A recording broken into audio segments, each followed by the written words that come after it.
and soul of conservatism is libertarianism. Yes. Now, what did Reagan mean? How could Reagan believe that a philosophy that Santorum thinks has nothing to do with conservatism, how can it still be the heart and soul of the conservative movement? Well, if you apply Reagan's own philosophy to recent history, that question becomes answered immediately. Reagan believed that conservatism was a three-legged stool. It consisted of national security conservatives, religious conservatives, and economic/libertarian conservatives. Reagan believed if any of these elements didn't exist, then conservatism would not exist. That is Reagan's definition. The last time Republicans were in power, the national security conservatives were represented well. President George W. Bush's Iraq War was a testament to their success. Religious conservatives were represented well when issues like gay marriage became front and center during the 2004 campaign. But what kind of conservatism, if you could even call it that, allowed a Republican president to spend more money and grow more government than any president in history at that date? What kind? A conservatism that was completely void of the libertarian element that Ronald Reagan deemed essential. This was the conservatism of Medicare Plan D and No Child Left Behind and the Iraq War, executive power, and TARP and the bailouts and spying on citizens. This is the conservatism of Rick Santorum. This was the conservatism of Senator John McCain, who said proudly in 2002 that he was glad the Republican Party was getting away from what he called leave us alone libertarian philosophy. Senator McCain said later that he was proud that George W. Bush got away from libertarian orthodoxy and instead replaced it with compassionate conservatism. Now, there are still plenty of Republicans or conservatives who think Bush got it right and that big government is no problem so long as it is under a Republican brand. But there are many more who agree with Senator DeMint that to truly be the conservative party, the GOP must begin to adopt liberty ideas. There are many more who revisit what Reagan called the heart and soul of conservative philosophy.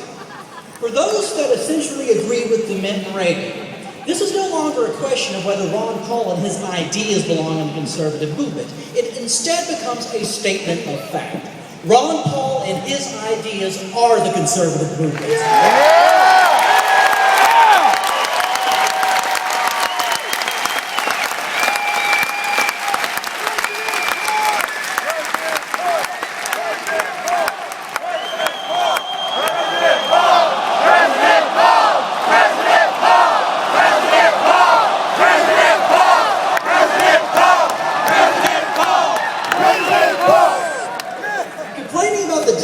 Is not enough.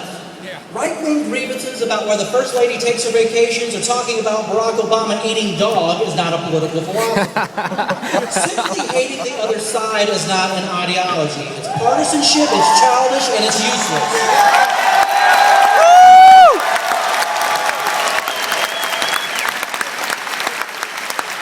To truly limit government, uphold the Constitution, and protect our individual freedoms, conservatives must advance a positive agenda of liberty. Not as mere rhetoric, not as a campaign tool, not as a bumper sticker slogan, but a practical philosophy with a real chance of becoming tangible reality. A half-century ago, Barry Goldwater taught us that extremism in the defense of liberty is no vice. Ron Paul listened. To those who didn't listen, I say this. You can certainly be a libertarian without being a conservative. But you cannot be a conservative without also, to some degree, being a libertarian. If swinging government is the goal, it is ideologically impossible. If you don't believe me, go take a look at Rick Santorum's voting record. Every major conservative figure of the 20th century, from Goldwater to Reagan to Hayek to Milton Friedman to Bill Buckley, you name it, identified strongly with conservatism's libertarian roots. Even the rare exceptions, like conservative icon Russell Kirk, who had famous disagreements with libertarian icon Murray Rothbard in the 1950s and 60s, held views on foreign policy that today would be considered libertarian lunacy by the warhawks in both parties. In 1994, just a year before his death, Russell Kirk declared, "So far as libertarians set their faces against the policy of American domination worldwide, I am with them." Russell Kirk was credited by everyone from Reagan to Buckley for popularizing the term conservative in the United States. Now, a lot of people say, I like Ron Paul, except on foreign policy. It should always be remembered that the man most responsible for American right-wingers even calling themselves conservatives for his entire life agreed the most with libertarians on foreign policy. Yeah!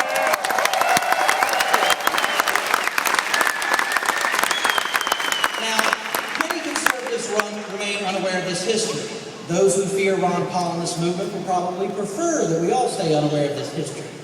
But they are failing. Conservatism's libertarian roots are now back and in full force.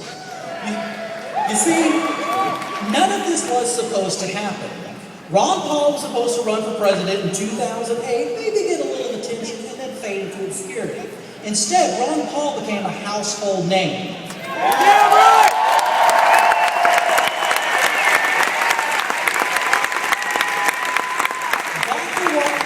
Awakened millions of Americans and cured the apathy of countless Americans who saw politics as just a dead end, but liberty as a way out. Senator Rand Paul was not supposed to happen. Congressman Justin Amash was not supposed to happen. The many people running for House and Senate races this year and who will win those races promoting liberty was not supposed to happen. The many candidates running at the state and local level on liberty platforms and who will win those races was not supposed to happen. 2 million Americans voted for Ron Paul this year. That was doubling the success from 2008. More important, the ideas of Ron Paul, which were held at arm's length by the Republican Party in 2008, are now front and center in our politics. Everything from audit the Fed to audit the Pentagon.